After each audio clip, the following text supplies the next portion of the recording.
Eh bien, Harold Lebel, donc vous êtes à la tête du Carrefour des 50 ans et plus de l'Est du Québec Ouais. et fait déjà 2 ans et demi, c'est ça? 2 ans et demi que j'occupe le poste de directeur général. Il y a un conseil d'administration de bénévoles. Il y a Richard Rancourt qui est le président du conseil. Puis on a une petite équipe qui travaille là, à temps plein pour les clubs. Fait que j'essaie de diriger l'équipe et donner des services aux clubs affiliés. Et je pense qu'on peut résumer que ça va bien, là. Oui, ça va bien. Puis c'est important. Les clubs, les gens, ils appelaient ça avant les clubs de l'âge d'or. On appelle ça des clubs 50 ans et plus, mais ça existe depuis une cinquantaine d'années. C'est quand même pas rien. Puis c'est des clubs qui sont très présents dans les communautés. Ça fait partie de notre patrimoine. Puis c'est des gens qui font en sorte d'animer le milieu. Puis c'est une présence active des aînés dans notre coin de pays. Et donc, entre autres, votre rôle, c'est de prendre la défense de nos aînés parce qu'on a tendance à les oublier, là. Oui, c'est ça. Notre rôle, on a trois rôles. Briser la solitude, s'assurer que les aînés ne demeurent pas tout seuls, ils participent à des activités, fait qu'on a toutes sortes d'activités à proposer. D'animer nos communautés. Dans certains villages, quand la caisse est partie, là, on parle du bureau de poste, ça prend quand même des activités, puis souvent, ces clubs-là organisent des activités. Puis le troisième, c'est défendre les droits des aînés. Et ça, souvent, c'est oublié. Puis les aînés, pourtant, dans notre coin, dans le Bas-Saint-Laurent et en Gaspésie, c'est autour de 30 de la population qui a 65 ans et plus, qui vit des problématiques, entre autres au niveau de la santé, mais au niveau des services de proximité. Fait que si on veut bien vieillir chez nous, dans nos communautés, bien, il faut s'impliquer puis il faut défendre nos droits. Et aussi, ben, vous soutenez vos clubs en tenant certaines activités ou leur rendant certains équipements disponibles. On peut penser au pickleball, là, qui est extrêmement populaire, là. C'est ça, il y a le pickleball, il y a des quilles, il y a des danses en ligne, ça fait encore ça. C'est plein, ça joue aux cartes, au crib. L'idée, c'est de se rencontrer, de se parler, puis d'avoir du plaisir.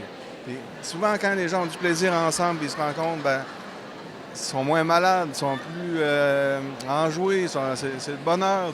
C'est ça qu'on veut, créer du bonheur dans nos clubs, permettre aux gens de se voir. Puis comme on voit ici un peu, là, les gens ont du fun. Puis, souvent, on va classer les aînés en disant on a une population vieillissante, ça veut dire que c'est une population qui s'en vient malade, ça va coûter cher. Mais c'est pas vrai. Tantôt, je parlais avec une personne aînée qui est dans un kiosque qui est impliquée. Elle, son agenda est plein. Elle est à sa retraite, mais l'agenda est bien plein. S'il n'y avait pas de cette personne-là impliquée, ça coûterait encore plus cher. Fait que les aînés, c'est pas un passif, c'est un actif dans notre région. Et on le dit pas. Il faut le dire, puis il faut le mentionner, puis il faut parler fort. 30 de la population qui a 65 ans et plus, on peut regarder ça et dire c'est pas drôle, mais en même temps, c'est assez puissant. C'est beaucoup de monde, ça, 30 de la population de 65 ans et plus. Si ce monde-là décide de lever la main et de dire nous autres, là, on veut des services chez nous. Moi, là, dans mon village, là, la Rédemption, j'ai les mêmes droits qu'un aîné qui vit à Sainte-Foy, à Québec. J'ai les mêmes droits. Je suis un Québécois, une Québécoise comme les autres, j'ai les mêmes droits. Le gouvernement doit prendre ça en considération. Le maintien à domicile dans mon coin de pays, j'ai le droit de vieillir chez nous, dans mon village, puis ça doit être pris en considération. C'est ça le pas, c'est ça le message qu'on essaie de porter. Donc, un salon comme celui d'aujourd'hui à Montjoly, c'est un bel événement. C'est important que ça ait lieu, là. Oui, c'est un bel événement, puis ça nous permet de se parler à nous autres aussi, les gens des kiosques. Là. C'est une belle façon de réseauter, qu'on appelle, faire des réseaux, d'aller voir ce que d'autres font ailleurs, puis de se parler dans une journée de plaisir. Il mouille à boire de bout, c'est le temps de se parler. Et il faut dire que vous, c'est important aussi d'aller les voir, vos clubs, là. Donc, vous faites vraiment le tour de vos clubs le plus possible, là. Oui, la semaine, mardi, j'étais à Saint-Zénon du Lac-Comcoui. OK. On a rencontré les clubs de la vallée de la Matapédia. Dans Métis, on était à Rédemption il n'y a pas très longtemps. Hier, j'étais au Méchin pour la Matanie. La semaine prochaine, je pars, Carleton, Bonaventure. On va aux îles de la Madeleine, Côté-Nord, Cap-aux-Eaux, Mont-Louis. Fait que c'est important d'aller les voir et de les écouter. C'est défendre les droits des gens. Parler au nom des aînés, défendre leurs droits, c'est correct. Mais avant, il faut les écouter, savoir qu'est-ce qu'il y a à dire. Hier, il y a une personne qui dit « Moi, je vis avec des acouphènes. Puis, j'ai pas de service. Puis, ça me rend fou, là, les acouphènes, pour ceux qui ont ça. Là. Fait que, il n'y a pas de service. Les seuls services qui existent, c'est une organisation qui existe à Montréal. OK. Fait que, comment on peut faire? Tu sais, quelqu'un qui est en Gaspésie ou dans le Bas-Saint-Laurent qui a de l'acouphène, ben, c'est le même problème qu'à Montréal. Là. Comment il faut que tu lui donnes un service?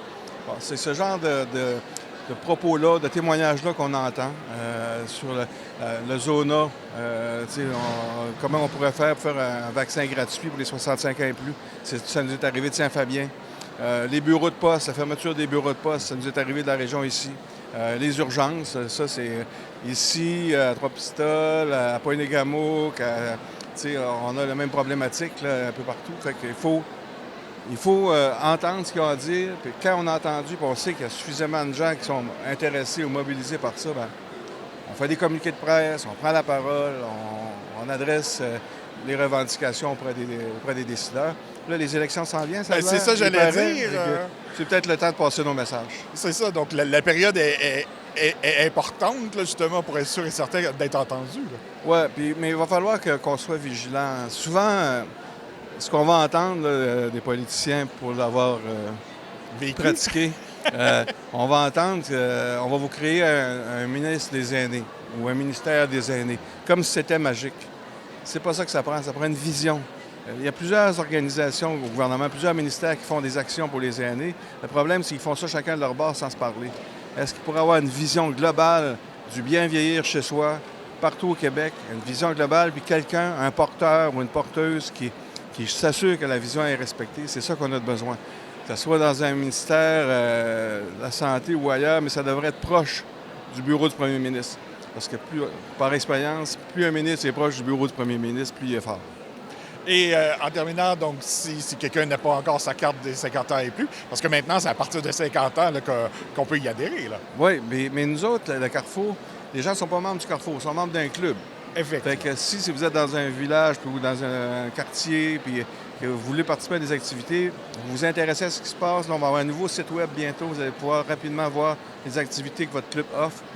Là, vous achetez une carte de membre du club, et le club, lui, est affilié au Carrefour, et on va prendre contact avec vous, puis on va vous expliquer qu'est-ce qu'on offre comme service. Et le magazine qui est toujours en place aussi. Le magazine est en place. On est en train de réfléchir. Vous savez, les magazines écrits coûtent de plus en plus cher. La poste coûte de plus en plus cher. Fait qu'on va essayer de trouver une façon de réduire les coûts. Mais les gens, ce qu'ils aiment du magazine, puis ce qu'ils aiment dans l'action de tout ça, c'est d'avoir des nouvelles des clubs. Savoir qu'est-ce qui se passe, que tu viennes du Témiscouata, de la vallée de la Matapédia ou la baie des Chaleurs. Savoir ce qui se passe dans chacun des clubs, des fois, ça donne des idées.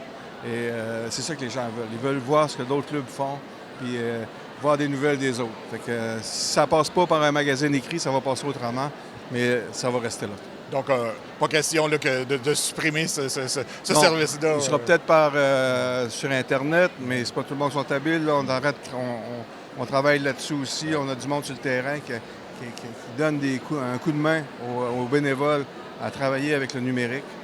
On veut se rapprocher, mais c'est sûr qu'il faut se moderniser. Puis on est comme les autres, là, ça coûte de plus en plus cher. On ne veut pas augmenter la cotisation. C'est 25 de devenir membre. On ne veut pas augmenter ça. Parce qu'on sait que les gens de Saint-Cy, ce n'est pas le temps d'augmenter des prix. Bien, merci beaucoup. Oui, c'est bien. Merci. Merci d'être là.